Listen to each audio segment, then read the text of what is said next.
منتها اون اسلحه یه چیزی دیگه کم داره، یه کار من و تو بالاخره من که نباید اسلحه بسازم، اون کسی که اسلحه میخواد بسازه داره میسازه.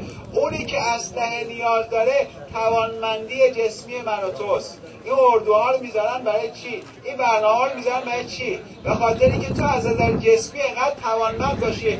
امام زمانت اومد خواست یه اسلحه بذاره رو دوشت، نگی دیسک کمر دارم ها، نگی آرتروز پا دارم ها، نگید زنم تو بیمارستانه ها. نظامی میگه هم مستطعتم موبت در بحث بصیرتش میگه واتقوا الله مستطعتم.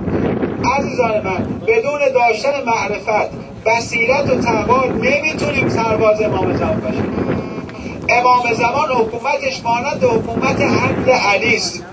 میاد یه دفعه زبیر میگه هرچی ثروت داشتی برو خودت نیست، همه رو تحویل بده. گفت تحویل نمیدم، رو در رو علی ایستاد. خیلی از ماها اینجوری هستیم ها. علی علیه السلام میاد میگه آقا این خونه و زندگی مال تو نیست، این تشکیلات مال تو نیست، اینا که داری مال تو نیست. میگه نه امام تو شما اشتباه میکنی.